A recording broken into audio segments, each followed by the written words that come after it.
안녕하세요 여러분. 저는 인텔 원 API 테크놀로지 파트너사인 테라텍의 한창수 수석입니다. 이렇게 만나뵙게 되어 반갑습니다. 요즘 세계적인 팬데믹 상황 때문에 우리나라뿐만 아니라 전 세계 많은 분들이 고통받고 있는 상황이 너무나 안타깝습니다. 하지만 위대한 우리 인류는 과거에도 그랬듯이 이 팬데믹 상황을 거뜬히 이겨내리라 믿어 의심치 않습니다. 이번 세미나도 여러분을 직접 모시고 얼굴을 마주보면서 진행했어야 했는데 팬데믹 상황으로 온라인 세미나로 대체하게 되어 너무나 안타깝습니다. 조만간 상황이 좋아지면 직접 모시고 얼굴을 마주보면서 세미나를 진행할 예정이오니 많은 참여 부탁드리겠습니다. 오늘은 인텔이 주도하고 있는 오픈소스 프로젝트인 원 API에 대해서 이야기하려고 합니다. 자, 그럼 시작해 볼까요? 먼저 원 API가 무엇인지 이야기하기 전에 원 API의 등장 배경에 대해서 이야기해 보겠습니다. 최근 10여 년간 IT 및 과학 기술은 눈부시게 발전해 왔습니다. IT 기술이 발전함에 따라 과거에 특정한 곳에서 생성되었던 정보들이 현재는 특정한 곳이 아닌 다양한 곳에서 동시다발적으로 생성되고 있는데요. 이외로 인터넷 환경 발달의産물인 개인 스마트폰, 웹 어플리케이션, IoT 장비 등에서 발생되는 정보들이 되겠죠. 그만큼 정보의 양은 과거와 비교할 수 없을 정도로 방대해졌습니다. 실제로 페이스북에서는 2021년 3월 기준 하루에 4페타바이트의 정보가 생성, 처리되고 있다고 합니다. 1페타바이트는 10의 15승 바이트라고 하니 어마어마한 양의 데이터죠. 이처럼 많은 데이터, 곧 정보는 IT 기술들과 접목되면서 우리들의 실생활을 변혁해 나가고 있는데요. 어떤 분야가 있을까요?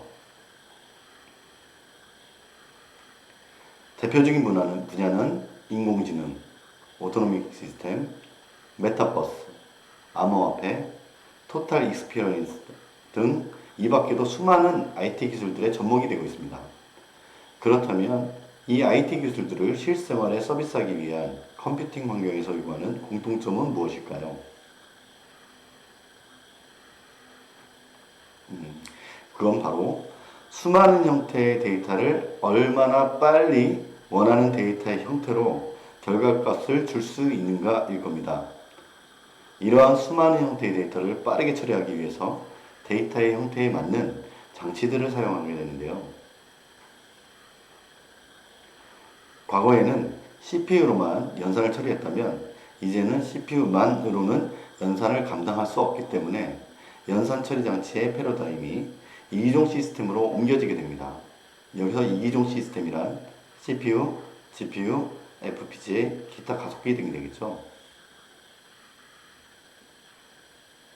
오른쪽 그림을 보시면 어플리케이션 워크로드에서 요구되는 데이터 프로세싱 형태의 종류를 보여주고 있습니다. 스칼라, 벡터, 매트릭스, 스페이셜. 스칼라는 한 번에 한 개의 작업을 수행하는 프로세싱 형태를 말하며 연산 또는 IO 처리와 같이 하나의 명령으로 하나의 작업을 처리하는 데 주로 사용됩니다. 벡터는 한 번에 여러 개의 작업, 즉 1차원별 단위로 작업을 수행하는 프로세싱 형태를 말합니다. 또한 매트릭스는 한 번에 여러 개의 1차원별, 곧 2차원별과 같이 하나의 면 단위로 작업을 수행하는 프로세싱 형태를 말하며 인공지능의 머신러닝 처리에 많이 사용하고 있습니다. 그리고 공간 형태의 데이터를 처리하기 위한 스페이셜 프로세싱 형태가 있습니다. 이러한 연산들이 돌아가는 최적의 장치들을 보면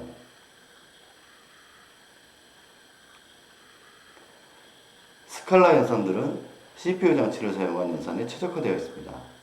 물론 벡터나 매트릭스 연산을 하지 못하는 건 아니지만 벡터나 매트릭스 스페이셜 연산은 다른 장치가 더 최적화되어 있다고 할 수 있겠죠. 벡터 계산은 전통적으로 GPU 장치에 최적화되어 있다고 할 수 있습니다. 그리고 머신러닝에 사용되고 있는 매트릭스 계산은 FPGA에서 저전력으로 효율적으로 사용되고 있습니다.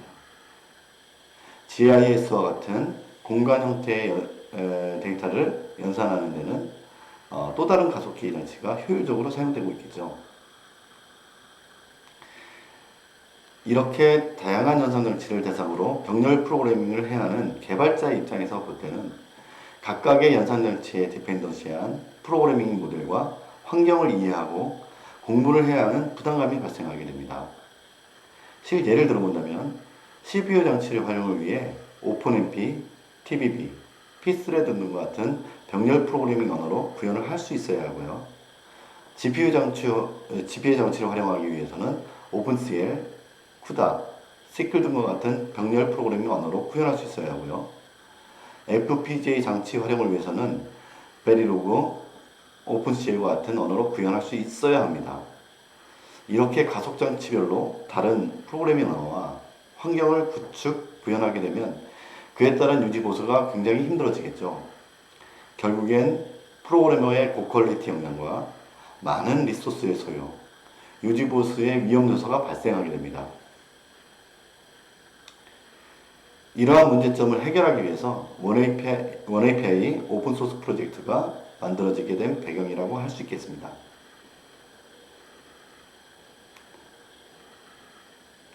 자, 그러면 원API는 이러한 문제점을 어떻게 개선하고 있을까요? 오른쪽 그림을 보시면 노란색 영역에 원API가 위치하고 있습니다. 원API는 통합된 프로그래밍 모델을 제공하여 다양한 아키텍처 환경에서 개발을 단순하고 쉽게 할 수 있도록 모델링 되었습니다. 또한 다양한 아키텍처의 병렬 처리를 위해 간편하게 표현할 수 있는 통합된 프로그래밍 언어와 라이브러리를 제공합니다.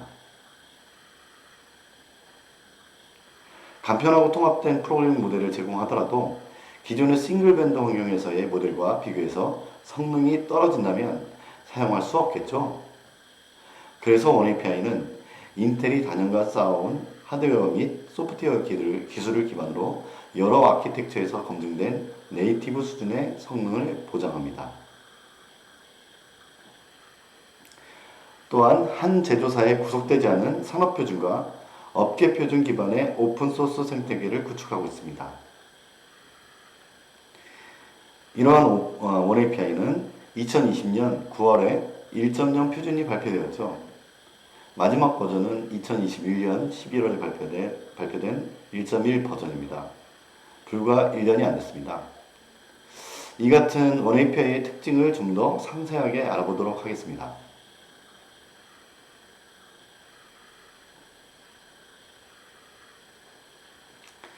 원API는 크게 세 가지 요소로 구성되는데요. C++ 및 시클 기반의 크로스 아키텍처 언어인 DP-C++과 주요 도메인별 기능의 가속화를 위해 설계된 강력한 API 기반의 라이브러리, 하드웨어 추상화 계층을 벤더에게 제공하는 로우 레벨의 하드웨어 인터페이스로 구성되어 있습니다. 이렇게 원API를 구성하고 있는 이 세 가지 요소는 오픈 커뮤니티 및 산업 지원을 활성화하기 위하여 개방형 표준을 지향하고 있고요. 아키텍처 및 공급업체의 전반에 걸쳐 코드를 재성화할 수 있도록 구조화되어 있습니다. 이러한 이 세 가지 요소를 좀 더 상세히 알아볼까요? 먼저 데이터 패러럴 C++에 대해서 알아보겠습니다. 데이터 패러럴 C++는 오른쪽에서 보시는 바와 같이 표준 기반의 크로스 아키텍처 언어입니다. 특징을 살펴보면 연산의 성능을 최적화하기 위해 특정 가속기를 선택하여 연산을 오프로딩할 수 있습니다. 또한 생성된 코드는 다양한 가속기에서 코드 재사용이 가능합니다. 그래서 특정 장비에 특화된 언어 개발에 따른 여러 가지 문제점을 해결할 수 있는 대안이 됩니다. 다음으로 국제표준기관인 ISO C++ 및 크로노스 그룹의 시클 표준을 기반으로 구축된 개방형 크로스 아키텍처 언어로 개발자에게 친숙한 C 및 C++ 언어의 구조를 사용하였습니다. 또한 크로노스 그룹의 시클을 통합하여 데이터 병렬화 및 이종 프로그래밍을 지원하도록 설계되었습니다. 마지막으로 데이터 병렬 프로그램을 단순화하는 확장 기능 및 언어의 지속적인 발전을 위한 오픈 커뮤니티 프로젝트를 운영하여 업계의 공통된 요구에 따른 개발자의 아이디어나 의견 등이 반영되어 추가된 커뮤니티 익스텐션으로 구성되어 있습니다.